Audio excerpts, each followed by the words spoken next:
Alhamdulillah, wassalatu wassalamu ala rasulillah wa ala alihi wa sahbihi wa man wala. Nous avons évoqué dans des sermons précédents que le concept du voile, tel qu'il est usité aujourd'hui, est une forme d'adultération des textes. Le voile coranique ne concernait qu'une disposition réservée aux épouses du prophète, sallallahu alayhi wa sallam, nous l'avons bien souligné. Le voile, c'est une séparation physique qui empêche tout contact physique et qui laisse une distance entre les hommes de l'époque du prophète avec les épouses du prophète. Aujourd'hui, il est utilisé comme une définition de l'habit légal de la femme. Il y a ce concept d'yal-libas shar'i lil-mar'a. Vous ouvrez n'importe quel site, vous allez trouver des articles à gogo qui parlent des habits légaux de la femme. On ne parle jamais des habits légaux de l'homme. Il y a une forme d'obsession sur le corps de la femme qui est pathologique. Il y a un vrai problème. Bien sûr, il y a un rapport de pudeur avec le corps, mais il n'y a pas que ça dans l'islam. Est-ce qu'on peut réduire uniquement la femme à son corps, par sa spiritualité, à son intelligence? Qu'est-ce qu'elle peut apporter à l'humanité, à la communauté? Et malheureusement, beaucoup de femmes se complaisent dans cette situation-là. Elles participent à cette manipulation, franchement, qui ne sied pas aux vrais savants, dont la fonction, c'est de mettre les pratiques dans leur juste place. Il y a un rapport identitaire à plusieurs questions de fiqh, parmi lesquelles figure ce qu'on appelle le hijab. Ce mot est impropre. L'islam, il parle de la pudeur et cacher sa nudité. Le reste, les savants ont détaillé cette pudeur dans des lois qui ont intégré des variables sociologiques et culturelles. Puisque l'islam est amené à traduire en permanence le message universel dans les cultures, le savant à cet égard, il fait l'interface entre le texte et sa réalité. Comment il traduit la pudeur de l'homme et de la femme, ici maintenant, comme l'a fait le Coran à son époque, comme l'a fait les compagnons, et puis les tabi'is, et puis les ulama, jusqu'à aujourd'hui. Or, aujourd'hui, les ulama se sont arrêtés au Moyen-Âge. Ils pensent que la femme d'aujourd'hui, c'est sa grand-mère. Il y a un décalage chez les hommes. Il y a aussi un décalage chez les femmes qui sont angoissées du fait d'intégrer le monde.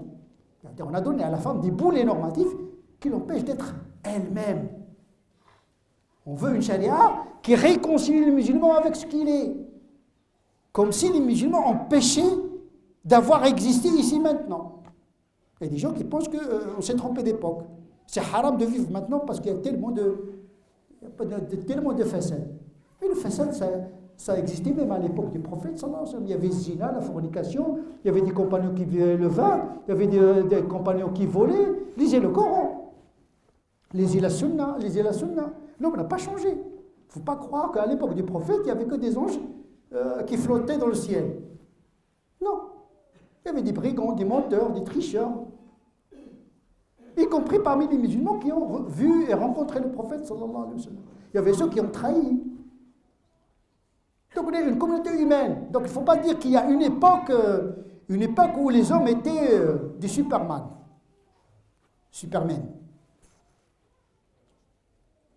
Bien sûr, l'époque a sa sacralité. Les compagnons, ils ont leur statut. Mais ce n'est pas un statut infaillible. Nous leur devons beaucoup de choses, mais attention, il ne faut pas diviniser les hommes. Donc on a divinisé des interprétations. Ça veut dire que le madhab, il devient le substitut de la religion. Non, le madhab, c'est une béquille qui te permet de marcher vers la charia. Et donc on a appliqué ça au concept du voile, du khimar, le couvre-chef, et du jilbab, la mante, c'est-à-dire un habit très large que les femmes devaient mettre avant de sortir de chez elles. En vérité, quand il y a un petit détail dans le Coran, il porte en lui un principe universel, parce qu'il n'y a pas d'universel sans le singulier. Mais le grand savant, lui, qu'est-ce qu'il voit? Il voit dans le détail de la loi un principe. Comment la pudeur a été traduite à l'époque du prophète sallallahu alayhi wa sallam. Nous avons dit que le verset qui parle de l'khimar, il a confirmé le khimar, mais il n'a pas inventé le khimar. D'autant plus, il ne s'agit pas d'un ordre de mettre le khimar, mais un ordre de transmettre un ordre, plutôt un ordre, un impératif qui oblige le prophète à ordonner les femmes à rabattre le khimar sur la poitrine. Mais le khimar, il existait déjà. Ça veut dire quelque chose qu'on met sur la tête. Tout simplement parce que le Coran, il respecte les traditions. Parce que si le Coran apporte, il leur dit de mettre un chapeau, Christian Dior, là, mettez un truc, etc., ils ne vont pas broncher. Ils vont dire non, mettez le truc des Perses, mettez des trucs de l'Inde. Non, ça veut dire que la charia, il te renvoie à tes normes sociales. C'est ça la grandeur de l'islam, c'est cette capacité d'acculturation. Et pas d'isolation. L'islam ne vise pas à isoler les musulmans de ce monde. Parce que ni spirituellement, ni psychologiquement, ni économiquement, ni civilisationnellement, ce n'est pas rentable et ce n'est pas intelligent. Dieu est intelligent parce qu'il nous a donné une religion qui est un esprit. Le Coran, c'est un souffle. Il y a un souffle qui prend la forme et le corps de la société où il est amené à être compris, articulé et pratiqué. Sinon, on va isoler les musulmans on va isoler les musulmans d'eux-mêmes, donc on va théoriser l'aliénation, ça veut dire une schizophrénie, on va isoler les musulmans du monde. C'est pas ça. Malheureusement, la question du voile a voilé les musulmans. Il a voilé l'islam, il a voilé le message de l'islam. Les gens ne veulent plus écouter l'islam, si ce n'est que par le biais du voile. Moi, ça me gêne énormément en tant que, pas savant, mais celui qui essaie d'être savant. Il y a des gens qui disent que n'était pas savant. Donc, le khimar, ce verset de Ayat Surat Nur, a été l'objet d'un commentaire, mais le commentaire n'est pas le texte. Le commentaire d'Ibn Abbas, Al-Rasul Ayn, respectable, Qatada, Mujahid, tous les grands commentateurs. Mais ils ont investi leur intelligence dans l'interprétation du texte à leur époque. C'est ce que Foucault appelle l'épistémie. Ça veut dire il y a une manière de penser qui caractérise chaque époque. Ça veut dire que celui qui va commenter le Coran, il doit être dans l'épistémie, la manière, la mentalité, la méthodologie, l'esprit cognitif, ou bien la méthode cognitive qui permet de traduire un enseignement qui a été révélé il y a 14 siècles, ici maintenant. Celui qui commente traduit le Coran. Comment le traduire ici maintenant? Rapporter ce que Ibn Abbas a dit, etc. Oui, il faut commencer par là, c'est important. Un savant ne peut pas commenter le Coran s'il ne passe pas par la tradition. Il ne faut pas s'arrêter dans la tradition, il faut la prolonger. Ça veut dire que la vérité n'est pas forcément derrière nous. Elle est devant nous également. Dire que tout a été dit, c'est priver l'humanité du génie. C'est comme Dieu n'a déposé l'intelligence que dans les premiers siècles. Le reste, c'est du gâchis humain. Les savants qui viennent aujourd'hui, à côté de Ibn Taymiyyah, etc., bien sûr, c'est des géants de la pensée. Mais ce peu qu'on trouve dans le petit fleuve, ce qu'on ne trouve pas dans l'océan, ça n'enlève en rien leur génie. C'était des géants de la pensée, c'était, je dirais, des monstres, comme on dit aujourd'hui. Le monstre du cinéma, nous, on a des monstres du savoir. C'est immenses. S'ils étaient parmi nous aujourd'hui, ils auraient changé complètement leur doctrine. Parce qu'ils avaient toujours l'intelligence de la réalité. Ils commentaient toujours le texte à partir de l'épistémologie de la réalité. C'est une méthodologie essentielle. Ne pas se tromper d'époque. Notre époque, la femme n'est plus ce qu'elle était avant. L'homme également, le travail, la mobilité, le corps de la femme. On n'est plus dans la même configuration anthropologique qu'il y a 30 ans, 40 ans, 50 ans. La technologie a modifié l'homme. Le capitalisme, je dirais, a altéré. Il a augmenté une partie de l'homme, mais il a atrophié une autre partie de l'homme. De l'homme et de la femme, bien sûr. Comment lire aujourd'hui notre religion, y compris la question du voile ici maintenant? Comment lire ces choses-là en donnant de l'intelligence aux musulmans et de le responsabiliser? Ça veut dire que le musulman, la musulmane, le savant leur donne les moyens, la pédagogie de négocier leurs pratiques dans des réalités volatiles et provisoires. Tout est provisoire aujourd'hui. On n'est sûr de rien. Et donc il faut donner l'essentiel et ne pas encombrer les musulmans avec les détails de la loi qui vont procurer beaucoup de souffrance inutilement. Celui qui veut traverser le désert, il ne faut pas qu'il s'encombre de bagages. Or aujourd'hui, on est plus que dans un désert. On est dans le tsunami existentiel. On est presque dans un paradigme de survie. On négocie le minimum aujourd'hui pour s'en sortir. Ajouter à ça des normes uniquement sur la femme et affranchir l'homme, c'est de créer de l'injustice. La pudeur concerne l'homme et la femme. Si on dit à la femme, il faut qu'elle soit pudique, il faut que les hommes le soient aussi, avec des pantalons. Parfois, on entre à la mosquée, on ne sait même pas où poser les yeux. Avec des pantalons qui descendent jusqu'aux cuisses, avec les caleçons qui montent. Oh, on n'est pas dans la douche. Parfois, est-ce que dans un hammam ou bien dans une mosquée? Et là, la pudeur de l'homme, on n'en parle pas. La poitrine, les poils, etc., il n'y a pas de souci. Il y a même des barbes qui deviennent quelque chose d'ostentation. Ça veut dire que l'ostentation, en vérité, c'est une question qui est due à l'intention. Les tendances, la mode. Parfois, on ne sait même pas est-ce que c'est une barbe islamique ou bien c'est une barbe de rappeur. Allez distinguer la sunna, etc. Le hijab, on ne sait même pas est-ce que c'est un hijab religieux ou bien un hijab de la mode, de tendance. Donc on est dans le brouillard total. Moi, ce qui va me concerner, c'est ce qui est permanent dans la religion et laisser les musulmans se débrouiller. On n'a pas à dicter à l'homme ce qu'il doit faire chaque seconde. Les détails de sa vie, c'est encombrant. Ça empêche le musulman d'avoir une intimité avec le divin. Il oublie Dieu dans la loi.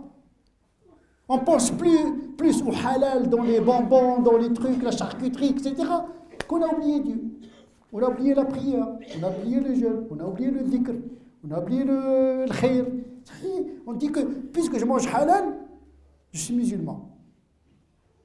Je reviendrai à la notion du halal.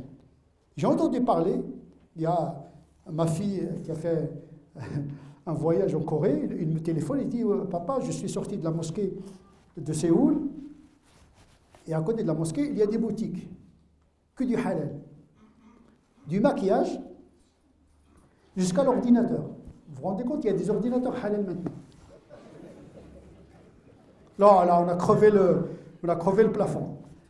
Pas plutôt, on a crevé le fond. C'est quoi ce truc halal, etc. Ça veut dire tuer la religion par la religion, c'est ça. Tuer le hijab par le hijab, tuer la pudeur par la pudeur, c'est quand même, c'est pathétique. La pudeur disparaît, le halal disparaît, il devient comme un adjuvant, un excipient, un amuse-gueule. On passe le temps avec ça. Ça devient une tendance, ça devient une identité. Et par conséquent, ça devient une trahison de la religion elle-même. Parce que l'essentiel est perdu dans les détails de la religion, on devient à la culture, à l'identité, et Dieu donne tout ça, où est-ce qu'il est? Les prières, la prosternation, le dhikr, le travail sur soi, la pudeur intérieure, ne pas blesser les gens, ne pas les offenser, essayer d'être utile à l'humanité. C'est ça. La morale, je suis envoyé pour parfaire la vertu. Pas pour pour inventer la vertu. La vertu, tout le monde la connaît, mais pour la parfaire, l'incarner.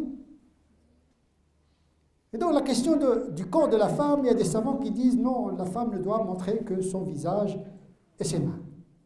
En se reportant parfois à un hadith, celui de Asma, où le prophète lui aurait dit de cacher tout son corps, c'est-à-dire une femme qui atteint la puberté doit cacher tout son corps, sauf son visage et ses mains.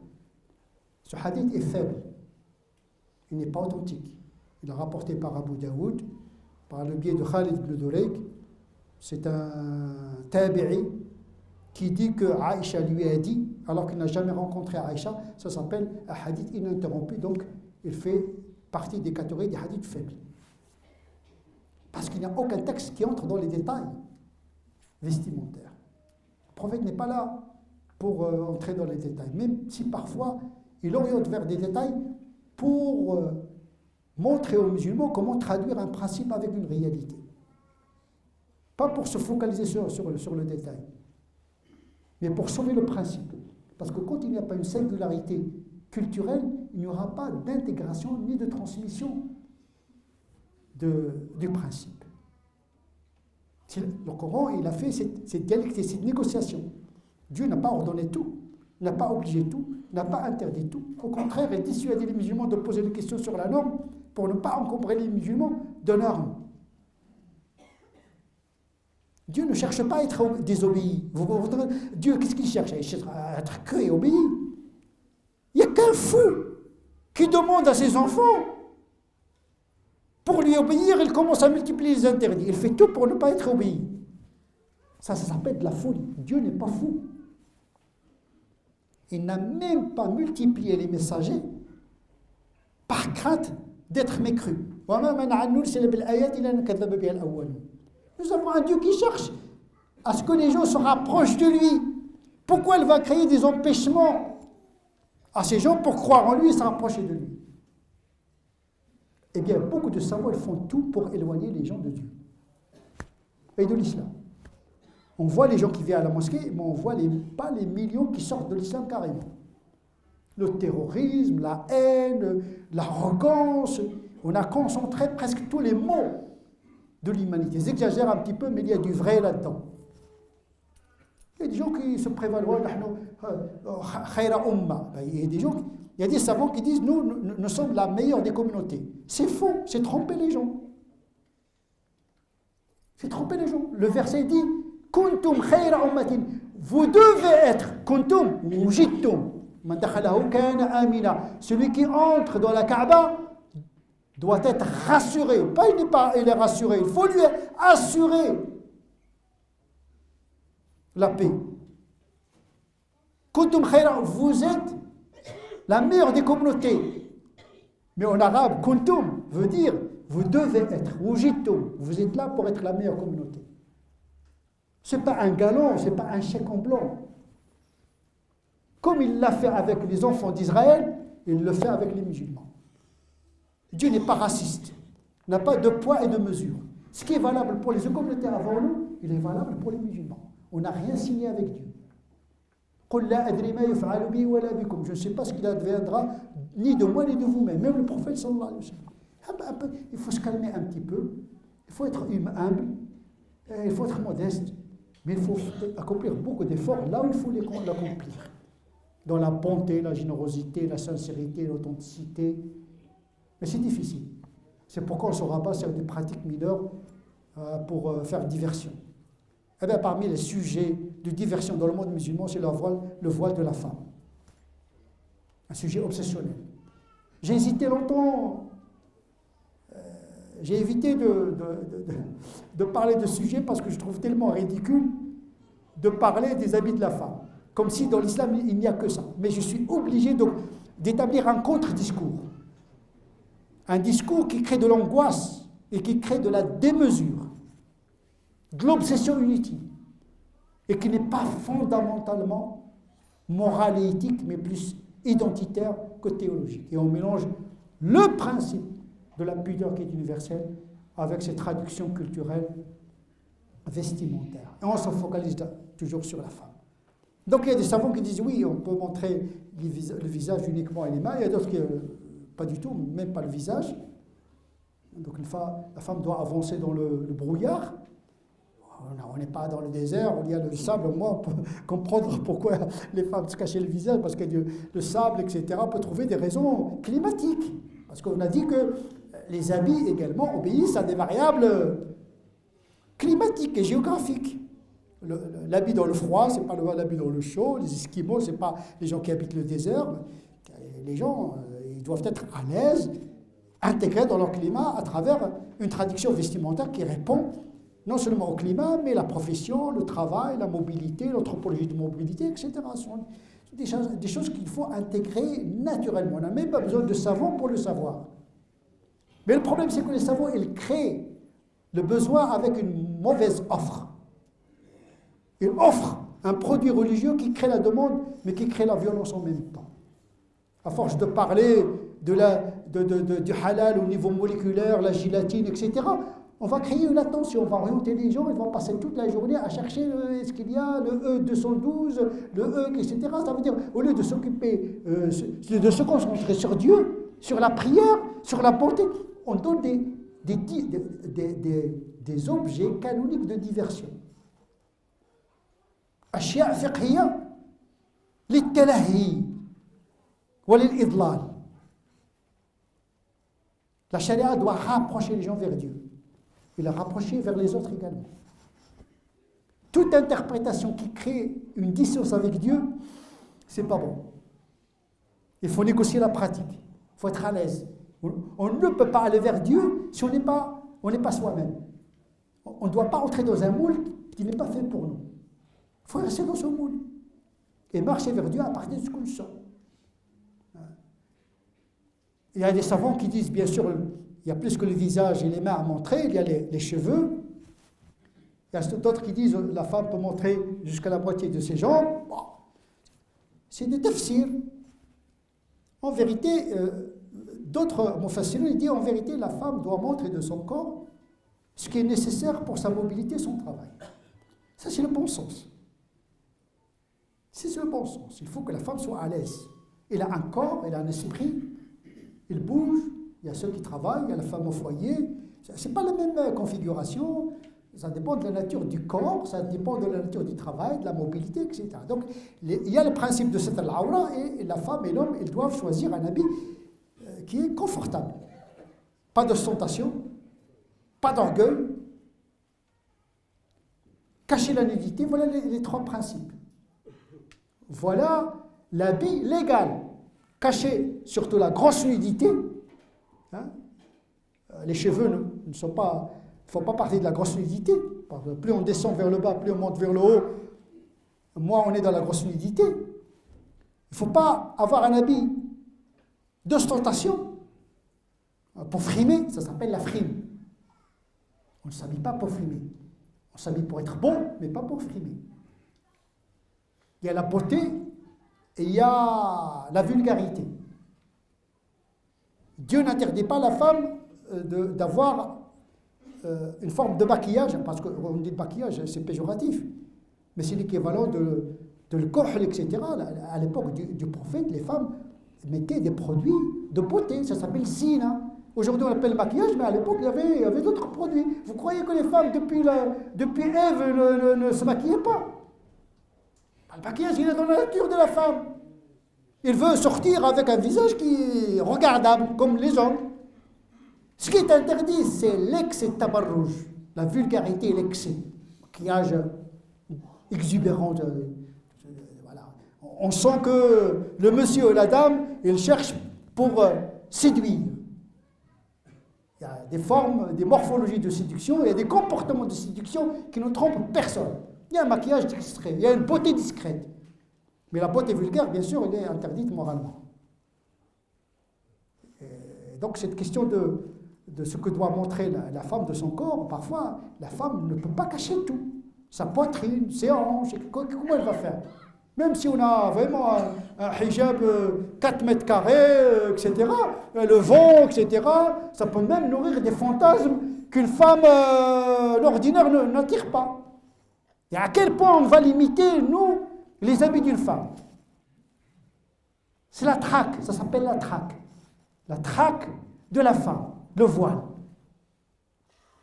Dans cette mosquée même, il y avait à une certaine époque une femme qui interdisait aux musulmans de venir à la mosquée avec des habits où il y a encore l'odeur des produits d'hygiène, parce que quand on lave les habits, il y a des produits d'hygiène qui laissent un parfum. Il dit non, vous n'avez pas le droit d'avoir une odeur, un parfum dans les habits. Vous n'avez pas le droit d'avoir un petit parfum, comme si la femme qui sont mauvais est plus musulmane que la femme qui sont bons. Il faut que la femme soit moche. Qui a dit ça? Le Coran dit Dieu dit parmi les caractères de la féminité, c'est de se faire belle. C'est légitime. Ce qui n'est pas concevable, c'est la séduction et l'excès et l'exagération. C'est l'immoralité. Mais être beau, c'est quelque chose qui est demandé par la théologie musulmane. L'homme comme la femme. L'habit, parmi ses fonctions, c'est de rendre l'homme beau. Vous vous rendez compte, si on est tous nus ici, c'est moche. C'est moche. Un corps plié, on n'a pas tous des muscles de Rambo. Hein. L'habit, heureusement, il y a l'habit qui donne la personnalité, qui donne l'esthétique. Mais ça, l'islam n'est pas contre ça. Il est contre tabarrouj, c'est-à-dire l'excès de beauté. Aïcha radiallahu anha, elle rapporte dans le Bukhari, ou bien le Bukhari, il rapporte de la part de Aïcha que les femmes de Quraysh avaient beaucoup de mérite. Dès qu'ils ont entendu le verset de l'Khimar, ils ont coupé le restant de leurs habits pour se cacher la tête et tout le reste. Ça, c'est la version de Bukhari lorsqu'il commente ce passage dans son Sahih. Ce qui est remarquable, c'est qu'Aïcha ici n'évoque pas les femmes médinoises. Il évoque le mérite des femmes qurayshites, mécoises. Ça pourrait signifier que les médinoises n'ont pas répondu automatiquement avec le même zèle à ce verset, parce qu'ils ont compris que c'est une banalité que de se cacher, qu'ils n'ont pas pris au premier degré le verset, parce qu'on a dit que tout impératif ne signifie pas une obligation. Ah, ça, les compagnons le savaient. Comme disait une des épouses du prophète, on nous a dit de ne pas visiter les cimetières, mais ce n'était pas de manière ferme. Donc, il se permettait de visiter le cimetière. Le prophète a dit, parfois, il dit, ne faites pas ça, mais dans le sens pas dans le sens de l'interdit. Donc, quand le Coran parle, quand le prophète parle, tous les impératifs ne sont pas des obligations et tous les impératifs négatifs ne signifient pas une interdiction formelle. On a expliqué ça quelque peu dans les sermons précédents. Dans une autre version de Aïcha, dans Abu Daoud, Sunan Abu Daoud, il faisait cette fois-ci le mérite des Médinoises. Et les Médinoises, elles étaient plus obéissantes, parce que dès qu'ils ont entendu le verset, ils ont couru, ils ont déchiré ce qui pendait de leurs habits pour se cacher. À tel degré qu'on dirait que sur la tête, il y avait des corbeaux. Ça veut dire en noir. Et si on prend à la lettre ça veut dire que toutes les femmes devaient s'habiller en noir. C'est ce que font en Arabie Saoudite et beaucoup de musulmans ici en France. Ils pensent que le noir, parce que Aïcha, dans un hadith mursal, dans le hadith d'Abu Daoud, qui n'a pas été rapporté par le Bukhari, parce que le Bukhari, il n'a pas estimé que ce hadith qui parlait des corbeaux n'est pas authentique. Et donc le fait qu'il y a deux variantes contradictoires signifie que, et supposons que dans Sahih al-Bukhari, Aïcha, elle parle des deux. Toutes les femmes médinoises et mécoises se sont conformées à la lettre de ce verset. Est-ce que cela signifie que c'est une obligation? Non. Parce que l'acte des compagnons tant que tel ne signifie aucune norme tant qu'il n'est pas approuvé explicitement par le prophète sallallahu alayhi wa sallam. Et supposons que le prophète a approuvé. L'approbation du prophète sallallahu alayhi wa sallam, un comportement dit relationnel, signifie la permission et pas l'obligation, puisque le Coran lui-même, il a approuvé le khimar et il a ordonné que ce qui se rabattait du khimar doit couvrir la poitrine. Lui-même, le Coran, il a approuvé. Mais l'approbation en matière de relationnel signifie la permission et non l'obligation, tant qu'il n'y a pas un texte qui signifie l'obligation formelle. Donc on est dans une question de couverture de cheveux qui ne pèse rien dans l'édifice de la charia. On en a fait tout un système de hygiène. Moi je pense que c'est l'arnaque du siècle. Franchement. Les gens ne se rendent pas compte. Ils ne se rendent pas compte qu'on a donné beaucoup d'importance à quelque chose que les fuqaha au Moyen-Âge n'ont donné aucune importance. Déjà, les Malikites, Il considère que la femme qui travaille dans la campagne, elle doit s'habiller de manière légère parce qu'un laboureur ne s'habille pas comme une femme noble, citadine qui a des esclaves. On va voir le Gilbab dans le prochain sermon. Et cette catégorie de la femme libre et la femme esclave, ils n'ont pas tout le même statut. On va voir que les esclaves, ils peuvent s'habiller légèrement parce qu'ils sont mobiles, ils font le marché, etc. Contrairement à Al-Hurra qui était noble. Il y avait des castes à l'époque du prophète. Là, on oublie que le Coran a été révélé dans une société de castes.